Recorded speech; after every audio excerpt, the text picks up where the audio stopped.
অৰুণোদয় আঁচনিৰ হিতাধিকাৰী আমি গাঁও সভাৰ জৰিয়তে চিনাক্তকৰণ কৰোঁ। আৰু গাঁও সভা এইবাৰ আমি ৰাজহ গাঁৱৰ পৰিৱৰ্তে আমি প্ৰতিটো পোলিং বুথ অৰ্থাৎ নিৰ্বাচনত ভোট দিয়াৰ বাবে আমি যি বুথ কেন্দ্ৰ ৰচনা কৰোঁ, সেই বুথ কেন্দ্ৰ অনুসৰি এইবাৰ আমি গাঁও সভা অনুষ্ঠিত কৰিব বিচাৰিছোঁ। আজিৰে পৰা অৰ্থাৎ 15 ডিচেম্বৰৰ পৰা 28 ডিচেম্বৰ পৰ্যন্ত অৰুণোদয় হিতাধিকাৰী নিৰ্বাচনৰ বাবে গাঁও সভা অনুষ্ঠিত হ'ব। এটা কথা মনত ৰাখিব, যিসকলে অৰুণোদয় ইতিমধ্যে পাই আছিল তেওঁলোকেও পুনৰ এবাৰ এই গাঁও সভাৰ জৰিয়তে নিৰ্বাচিত হ'ব লাগিব। কাৰণ এইবাৰ আমি অৰুণোদয় আধাৰ আৰু ৰেচন কাৰ্ডৰ লগত সংযোজন কৰিম, যাতে এই আঁচনিখনৰ স্বচ্ছতা সকলোৱে দেখিবলৈ পায়। কেতিয়াবা আমি অৰুণোদয় হিতাধিকাৰীক ফোন কৰোঁ যে আপুনি অৰুণোদয় পাই আছেনে? ফোনত কথা কোৱা মানুহজনে কয় মই অৰুণোদয় পোৱা নাই। পিছত গম পোৱা যায় যে একেটা ফোন নম্বৰে কেইবাজনো হিতাধিকাৰীয়ে ব্যৱহাৰ কৰাৰ বাবে এনেকুৱা পৰিৱেশ দেখিবলৈ পোৱা যায়। কিন্তু যেতিয়া আমি অৰুণোদয়ক ৰেচন কাৰ্ড আৰু আধাৰ নম্বৰৰ লগত সংযোজিত কৰিম, তেতিয়া আমাৰ মনত কোনো ভয় আৰু শংকা নাথাকিব। সমগ্ৰ ভাৰততে আমি বুকু ফিন্দাই ক'ব পাৰিম যে অৰুণোদয় এখন স্বচ্ছতাৰে পৰিপূৰ্ণ আঁচনি।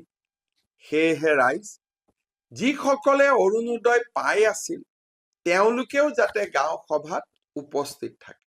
আৰু যিহেতু এইবাৰ প্ৰায় প্ৰতিটো সমষ্টিতে 8,000ৰ পৰা 9,000কৈ অৰুণোদয় হিতাধিকাৰী বাঢ়িব, একোটা সমষ্টিতে 30,000ৰ ওচৰা-ওচৰি অৰুণোদয় হিতাধিকাৰী হ'ব। সেইকাৰণে নতুন অৰুণোদয় বিচৰা লোকসকলো এই গাঁও সভাত উপস্থিত থকাটো অতিকে প্ৰয়োজনীয়। অৰুণোদয় আঁচনিৰ হিতাধিকাৰী আমি গাঁও সভাৰ জৰিয়তে চিনাক্তকৰণ কৰোঁ।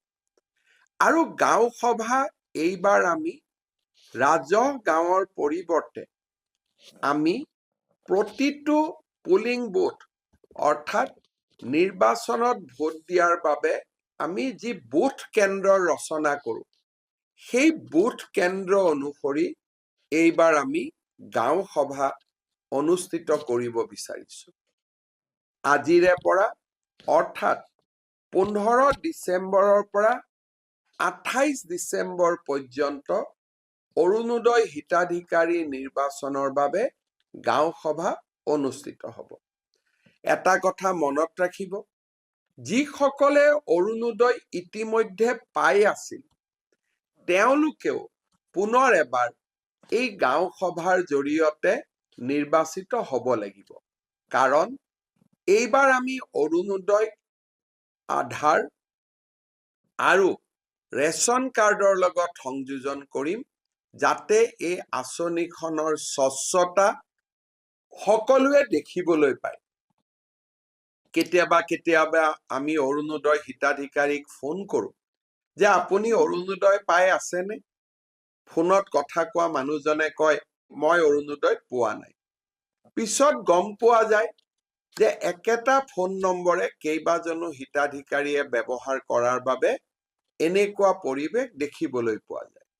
কিন্তু যেতিয়া আমি অৰুণোদয়ক ৰেচন কাৰ্ড আৰু আধাৰ নম্বৰৰ লগত সংযোজিত কৰিম, তেতিয়া আমাৰ মনত কোনো ভয় আৰু শংকা নাথাকিব। সমগ্ৰ ভাৰততে আমি বুকু ফিন্দাই ক'ব পাৰিম যে অৰুণোদয় এখন স্বচ্ছতাৰে পৰিপূৰ্ণ আঁচনি। সেয়েহে ৰাইজ, যিসকলে অৰুণোদয় পাই আছিল তেওঁলোকেও যাতে গাঁও সভাত উপস্থিত থাকে। আৰু যিহেতু এইবাৰ প্ৰায় প্ৰতিটো সমষ্টিতে 8,000ৰ পৰা 9,000কৈ অৰুণোদয় হিতাধিকাৰী বাঢ়িব, একোটা সমষ্টিতে 30,000ৰ ওচৰা-ওচৰি অৰুণোদয় হিতাধিকাৰী হ'ব। সেইকাৰণে নতুন অৰুণোদয় বিচৰা লোকসকলো এই গাঁও সভাত উপস্থিত থকাটো অতিকে প্ৰয়োজনীয়।